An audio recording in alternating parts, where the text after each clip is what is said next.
una respuesta a la creciente independencia entre los estados, ya que en la actualidad, pues digamos que ningún país eh, puede desarrollarse de una manera aislada. Es decir, que en este caso el comercio internacional, la inversión extranjera, los préstamos internacionales, la cooperación económica, también los tratados comerciales y las decisiones de los organismos internacionales influyen directamente en la política económica de los estados. Esto quiere decir que este campo jurídico lo que va a hacer es estudiar las normas, los principios y también las instituciones que regulan las relaciones económicas entre los sujetos internacionales. Y digamos pues que a diferencia del derecho internacional público tradicional, eh, se enfoca principalmente en las relaciones diplomáticas, la soberanía, la paz, la guerra, o los tratados generales. En este caso, el derecho internacional político-económico se concentra directamente en lo que es la dimensión económica de esas relaciones, ¿sí? Entonces, podríamos decir que el derecho internacional público va a regular el comercio entre los estados, ¿sí? Va a regular también lo que es la inversión extranjera, va a normar o regular también lo que es la cooperación financiera internacional, la integración económica regional y la actuación de organismos como tal vez ustedes lo han escuchado cuando leyeron la Carta de la ONU, como por ejemplo está la OMC, que es la Organización Mundial del Comercio, está el FMI, que es el Fondo Monetario Internacional, está también el Banco Mundial y los bancos regionales. Entonces también este derecho va a regular las responsabilidades que surgen cuando un Estado incumple obligaciones económicas internacionales. Entonces, quisiera preguntarles a ustedes, ¿ustedes creen que un Estado puede tomar decisiones económicas totalmente independientes sin considerar sus compromisos internacionales?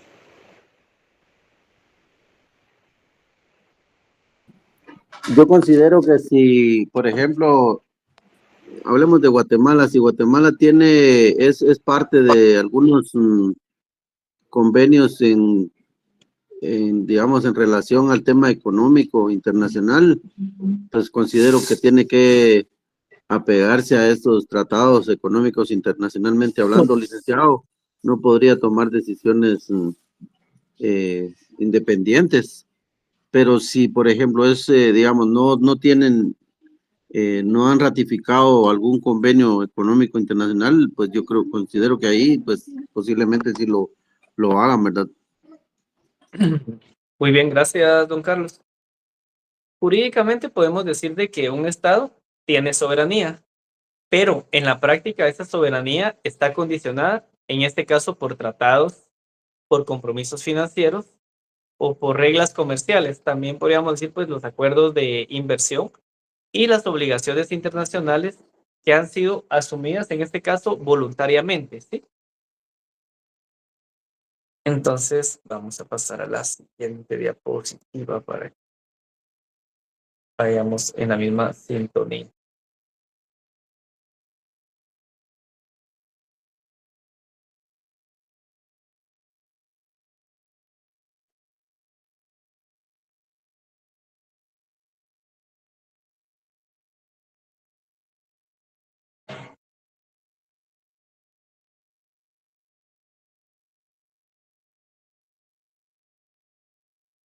Pierde presentación. Muy bien. Me dicen ahí si se ve, yo creo que sí. Bien. Sobre el objeto del derecho internacional público económico y el concepto. Pues tenemos, como platicamos anteriormente, una definición del derecho internacional público económico que la hemos ido creando a partir de diversos elementos. Pero entonces ya si lo vemos como una definición propia, podríamos decir que es un conjunto de normas, de principios e instituciones del derecho internacional público que lo que van a hacer es regular las relaciones económicas internacionales. ¿Entre quiénes? Entre estados, ¿sí? También entre organizaciones internacionales y también otros actores económicos relevantes. Entonces, ¿cuál es el objeto principal? Es el de ordenar jurídicamente las relaciones económicas internacionales. ¿Para qué? Para poder evitar abusos, para facilitar también la cooperación, para poder promover el desarrollo y resolver controversias económicas. Entonces, podemos decir que no se trata únicamente de un comercio internacional, porque también incluye lo que es la inversión extranjera, el financiamiento internacional, la deuda pública, la cooperación económica, también la integración regional, las sanciones económicas, el desarrollo sostenible y la solución de controversias.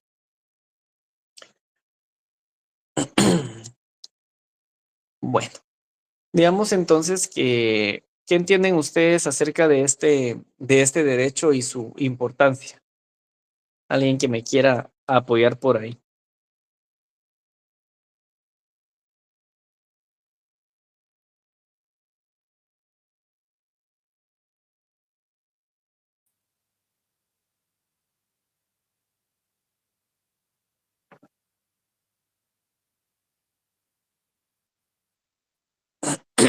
Están muy tímidos hoy. Bueno, eh, tratemos de hablar entonces que este derecho intenta equilibrar en este caso pues dos realidades. Primero podemos decir el tema de la soberanía económica de los estados, es decir, la capacidad que tiene cada país de poder decidir su propia política económica interna.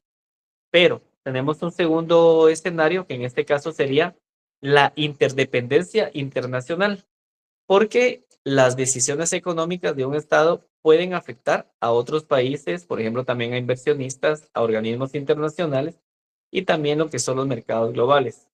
Por ejemplo, si en Guatemala eh, se firma un tratado de libre comercio, Guatemala pues va a conservar su soberanía como Estado, pero lo que va a hacer es a aceptar reglas internacionales sobre, por ejemplo, aranceles, sobre comercio, sobre trato a los inversionistas, sobre la solución de controversias y también el acceso a mercados internacionales. Por lo tanto, digamos que el Estado ya no puede actuar de una forma completamente discrecional en esas materias sin exponerse a responsabilidades internacionales.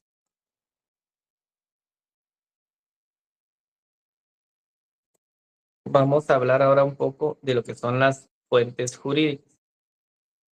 Nuevamente nos retrotraemos a qué son las fuentes jurídicas en el ordenamiento jurídico guatemalteco. Vimos las fuentes internacionales en el contenido del primer parcial. Y ahora pues vamos a recordarnos un poquito siempre de estos convenios internacionales o los tratados o las fuentes, pero pues dentro del ámbito del derecho internacional público económico. Y para eso pues vamos a partir de que estas fuentes van a ser los medios a través de los cuales se van a crear, se van a reconocer o a aplicar las normas económicas internacionales. Entonces, dentro de estas fuentes o tratados vamos a encontrar las más importantes, que son las que incluyen, por ejemplo, los tratados de libre comercio, los acuerdos de inversión, los convenios monetarios, los acuerdos financieros y los tratados de integración económica, así como los convenios multilaterales. Entonces, podemos citar como ejemplos los tratados de libre comercio, de los cuales Guatemala es parte. También los acuerdos de la Organización Mundial del Comercio, podemos hablar también de los tratados bilaterales de inversión y podemos decir también algo sobre los convenios constitutivos del FMI, por ejemplo, del Fondo Monetario Internacional, del Banco Mundial o también de los bancos regionales. Eh, Licenciado, perdone, yo tengo una duda entre tratado de libre comercio y tratados bilaterales de los que usted acaba de hablar. Yo entiendo que, por ejemplo, un tratado bilateral, digamos, es un tratado que yo establezco, o sea, perdón, que un estado establece.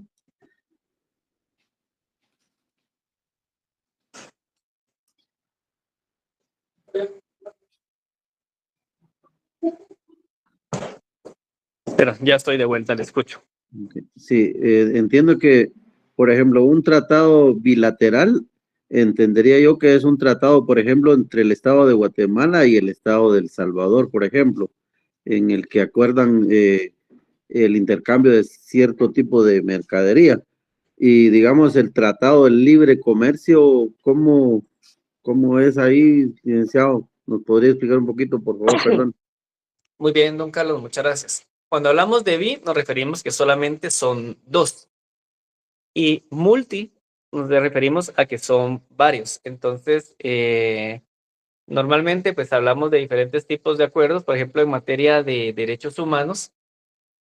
Pero cuando nos retrotraemos ahora a este tema del comercio internacional, básicamente son otras aristas las que vamos a evaluar. Por ejemplo, el tema de los aranceles. Guatemala, por ejemplo, es parte de un convenio, de un tratado de libre comercio que se llama RDCAFTA, en el cual, por ejemplo, está Guatemala, Estados Unidos, México, inclusive llega hasta Panamá. Son varios los países que están dentro de este proyecto, dentro de este marco regional, que lo que permite es poder vender cierto tipo de productos con una diferencia en cuanto al pago que se iban a realizar para, para la adquisición, digamos, de los productos con aranceles que podía venir desde ¿qué les puedo decir yo? De un 50 a 70% inicialmente, hasta ir gradualmente a un 0%. Entonces, por ejemplo, Estados Unidos me vende a mí maíz y sin tener que pagar ese arancel, y Guatemala les puede vender también a ellos maíz sin tener que pagar ese arancel. Entonces, es un beneficio que en su momento se le va aportando a las economías de los países. Entonces, existen acuerdos, en este caso, como les digo, de libre comercio entre países. Entonces pueden establecer cuáles van a ser sus formas de pago, por ejemplo, con moneda nacional. Eh, por ejemplo, Guatemala-México podría ser el pago en quetzales, en dólares, en pesos mexicanos, etcétera, ¿verdad?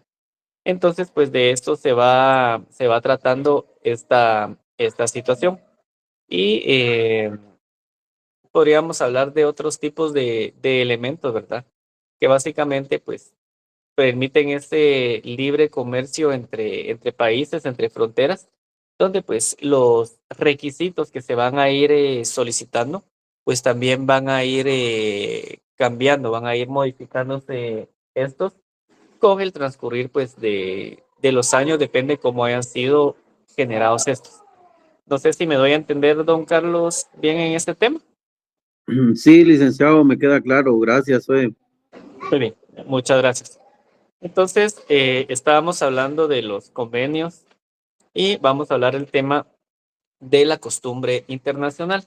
Cuando hablamos de la costumbre internacional, básicamente este consiste en las prácticas generales que son aceptadas como derecho. Es decir, en este caso, en materia económica, pueden observarse ciertos estándares de trato a los inversionistas y a las prácticas diplomáticas, a las prácticas económicas o también a los usos comerciales a nivel internacional que han sido aceptados por los estados. Y cuando hablamos de los principios generales del derecho, nos enfocamos a que son principios que son reconocidos por los principales sistemas jurídicos del mundo, como por ejemplo lo vimos cuando vimos los tratados de Viena. ¿Se recuerdan ustedes de la buena fe? Ahora pues le vamos a sumar, por ejemplo, el tema de la equidad, el tema de la responsabilidad, así como la seguridad jurídica y también el debido proceso y la reparación por daños. Cuando hablamos ahora del tema de las decisiones de organismos internacionales, podemos referir que algunas organizaciones internacionales emiten resoluciones, recomendaciones o decisiones que en este caso van a influir en el comportamiento económico de los estados y pues no todas podríamos decir que tienen el mismo valor jurídico, pero muchas veces poseen gran relevancia práctica. Ahora, si hablamos de la jurisprudencia internacional, vamos a hablar también del tema del arbitraje. En este caso, pues las decisiones de los tribunales internacionales los paneles de la OMC y los tribunales arbitrales de inversión van a ser parte de o actores fundamentales, así como las cortes regionales, que lo que van a hacer es ayudar a interpretar y aplicar las normas económicas internacionales. Tenemos también lo que son contratos internacionales. ¿Cuáles son estos? Básicamente, aunque no siempre son fuentes formales del derecho internacional público, pueden tener enorme importancia cuando participan estados, empresas públicas, organismos internacionales o inversionistas extranjeros. Entonces, si nos preguntamos, ¿por qué los tratados son tan importantes en materia económica? Básicamente, podemos decir que en materia económica internacional, porque establecen obligaciones claras, crean derechos para los estados y en algunos casos para inversionistas y permiten pues básicamente resolver lo que son las controversias mediante mecanismos previamente aceptados, ¿sí?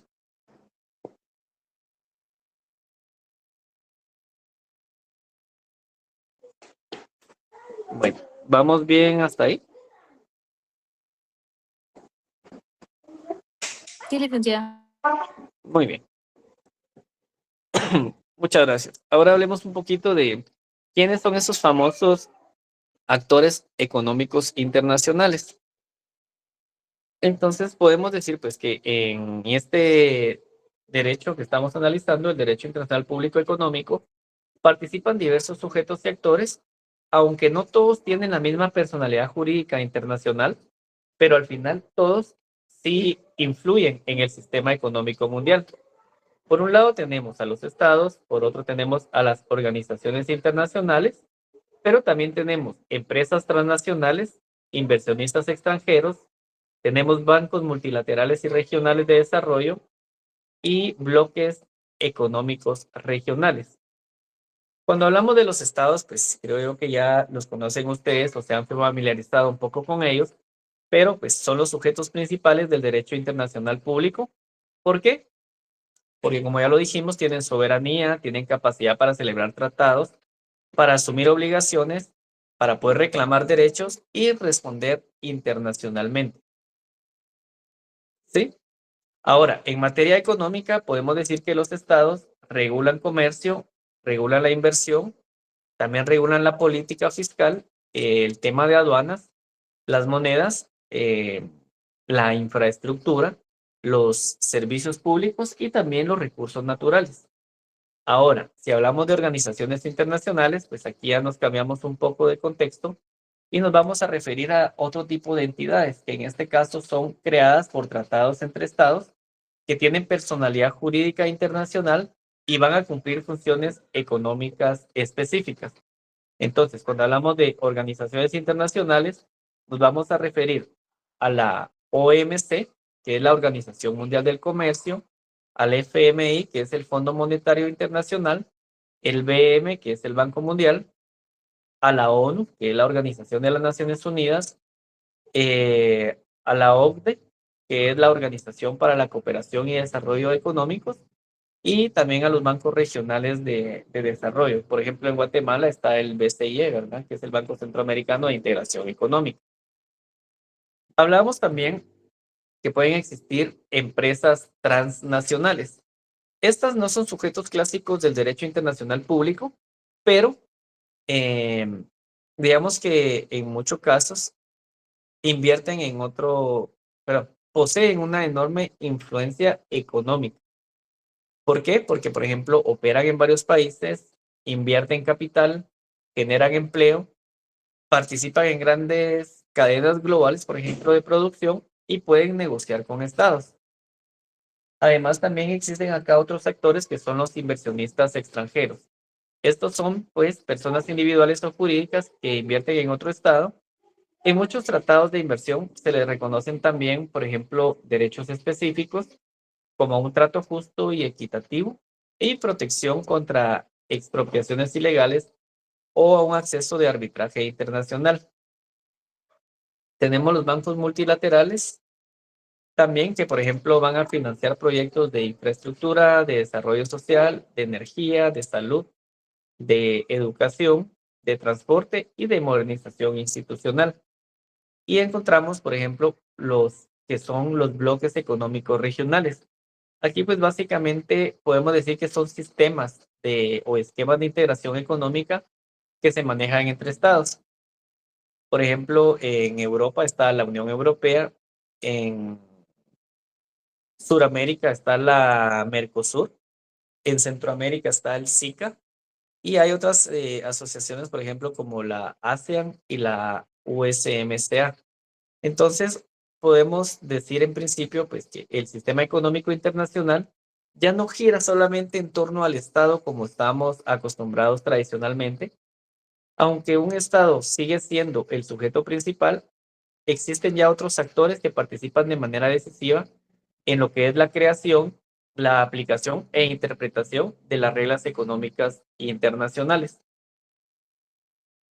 Entonces, pues, básicamente podemos hablar de estos elementos que son parte de, de estas instituciones, pero pues que son importantes para poder comprender lo que es el derecho internacional público como tal. Entonces, yo creo que con esto vamos a ir finalizando lo que era el tema de las presentaciones que teníamos para con ustedes y pues indicarles, ¿verdad?, de que ya vamos a prepararnos para el examen del examen final, utilizando pues los contenidos que hemos ido desarrollando. Entonces, esos van a ser los que se van a evaluar. El día del examen, pues vamos a tomar el horario de las 7 de la noche. Entonces, pues les voy a pedir ahí de que estén presentes para pues que podamos eh, llevar a cabo de la mejor manera este final. Como digo, lastimosamente, pues tuvimos que tomar la modalidad de las clases en línea. Creo que son un poquito más dinámicas y más bonitas las otras clases, ¿verdad? Pero pues es lo que nos tocó en este momento, entonces muchas veces no se traslada de la mejor manera posible el conocimiento, pero les agradezco por haber estado presentes a los que estuvieron conectándose en estas clases y pues espero que se les haya compartido de la mejor manera posible el conocimiento y pues finalizamos entonces este ciclo del noveno semestre del curso de Derecho Internacional Público. Pues desconozco si el próximo semestre sigamos nombrados para la docencia, ya sea en el curso de Internacional Público 2 o Internacional Privado, pero pues si toca volvernos a encontrar, pues va a ser un gusto volver a compartir con ustedes. Y pues por acá me está hablando un compañero, se me fue el texto, pero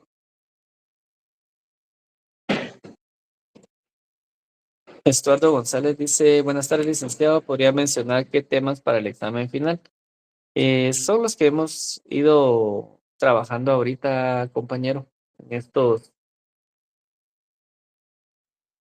días, pero igual pues les voy a compartir la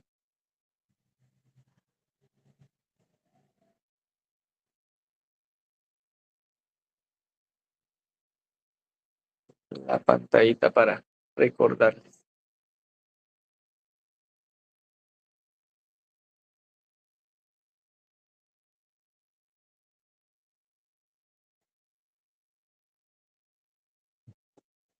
Aquí estamos, el contenido del 244.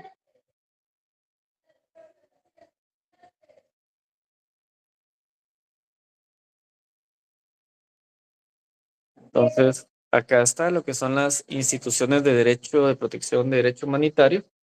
Y acá se ven el asilo, está el refugio.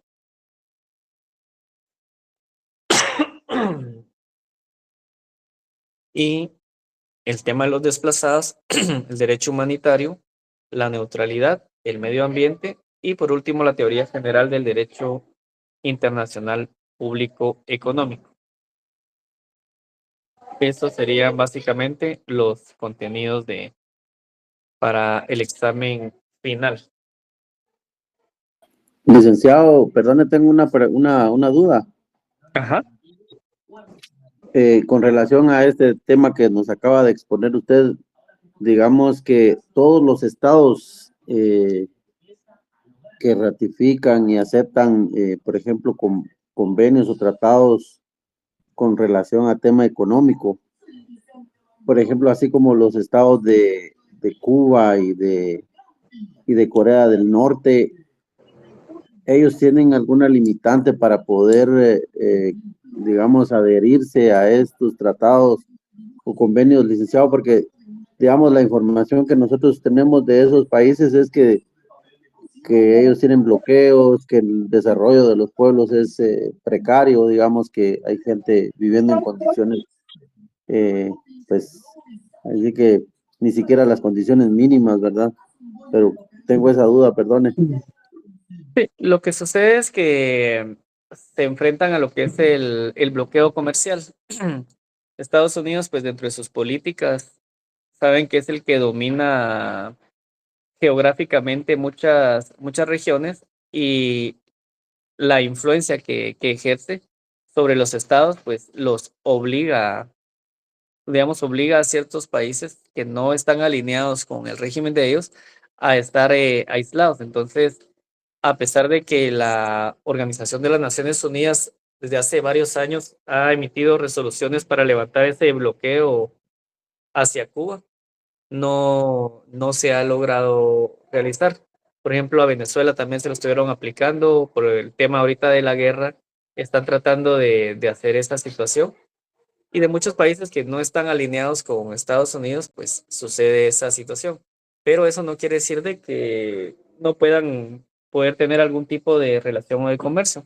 Ahí hay países de que están haciendo caso omiso a este tema de las sanciones. Por ejemplo, Rusia también tenía prohibido poder comerciar con otros países derivado de la guerra con Ucrania. Entonces, los activos fijos que tiene ese país en moneda extranjera, entiéndase dólar, están congelados. Entonces, por ejemplo, fueron vetados de poder participar en Olimpiadas, en Mundial y cierto tipo de situaciones que es más que todo una decisión política o un linchamiento político, si lo quieren ver ustedes así, sobre esa situación. Pero pues sí hay países que tratan de una manera pues de poderlos apoyar porque la idea, digamos, de Estados Unidos es asfixiarlos para que no puedan poder tener acceso ellos a sus, digamos, como condiciones mínimas, pues, de sobrevivencia. Pero, pues, esto es parte de lo que también va viendo, en este caso, pues, el derecho internacional público. O Entonces, sea que, digamos que los problemas económicos que enfrentan estos países no necesariamente es por el tema del tipo de gobierno que ellos tienen, licenciado. miren, pues, como les digo, va a depender muchas situaciones. Como le digo, Estados Unidos quiere que, digamos, Cuba se aleje de esa forma ¿cómo podría decirle? Del socialismo, ¿no? O del comunismo. Ellos, bajo esa falsa bandera, por ejemplo, con Guatemala también lo aplicaron de que era un gobierno comunista y con esto derrocaron al presidente Jacobo Arbenz. Pero pues recordemos el tema de Hitler también. La misma Rusia que ayudó a Estados Unidos y a otros países a derrotar a Hitler. Después pues fueron ellos los atacados también por la política. Entonces son muchas situaciones. Ya digamos que este embargo o bloqueo económico que tiene Cuba y también el financiero pues viene desde 1962. O sea, ya son varios años. Y por ejemplo, en la plena Guerra Fría, no sé si escucharon ustedes hablar un poco de la tensión de la crisis de los misiles, ¿verdad? Porque le aplicaron a Estados Unidos la misma regla que ellos aplicaron hace muchos años, que era rodear a Rusia, por ejemplo, con misiles.